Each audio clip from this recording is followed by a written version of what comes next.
Hello, this is Miss Vanderpool, and today we're going to infer.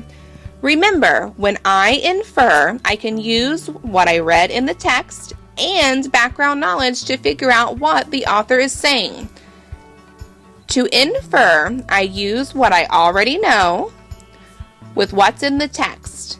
I put it together and make a really good guess. Let's infer together. We'll be looking at a part of a story from the book called Two Bad Ants.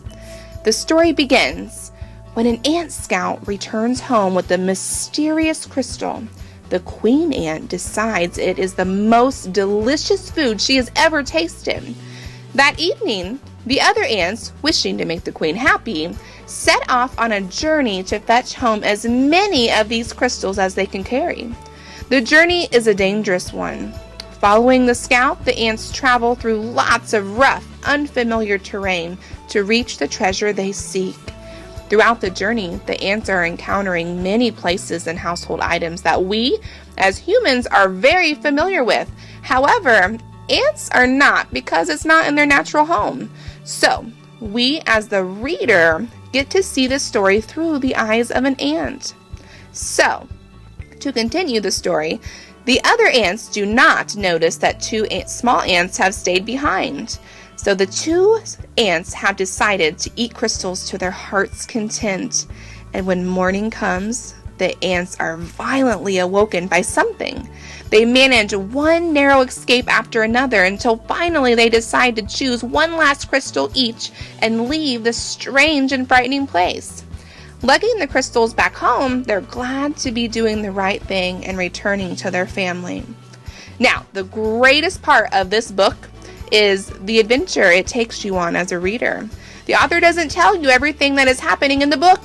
You, as the reader, are forced to infer where the ants are and what is actually happening in the adventures that the two ants are facing.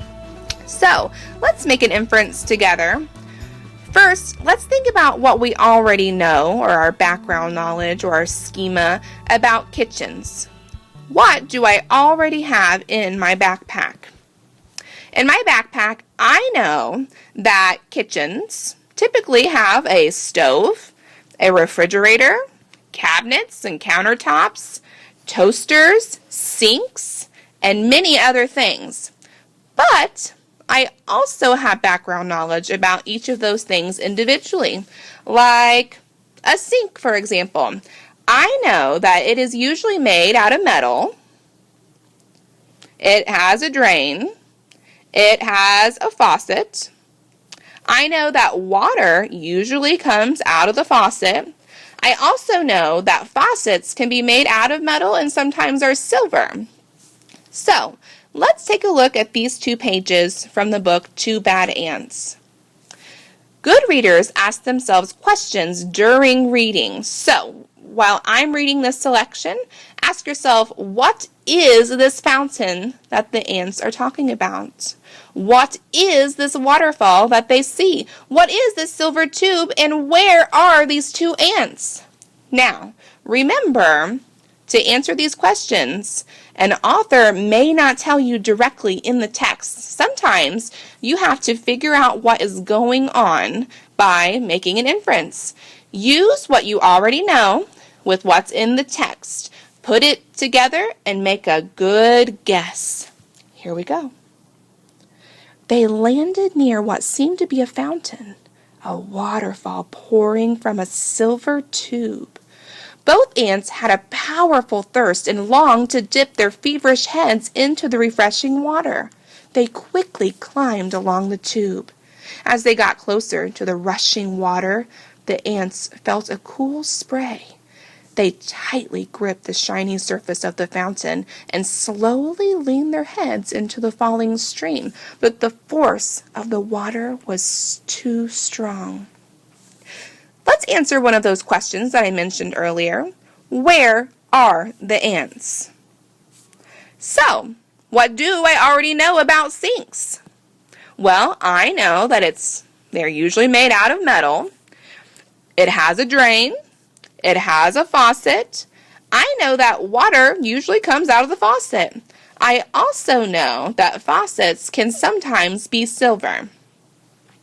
So, what's in my text? Well, earlier in the text, I was able to infer that the ants were in a kitchen. So, on these 2 pages, my text states that there was a waterfall pouring from a silver tube. So, my really good guess, or my inference, is that the ants probably landed on a kitchen sink faucet. Now, did my author tell me that directly with words? No! I had to use what I already know with what's in my text. Put them together to make a good guess. Now, you are going to be making an inference on your own. Watch the read aloud video below of The Tiny Seed by Eric Carle. Please fill out the rest of the form. Be sure to complete all of the questions and don't forget to click submit at the bottom of the form. Thanks for watching.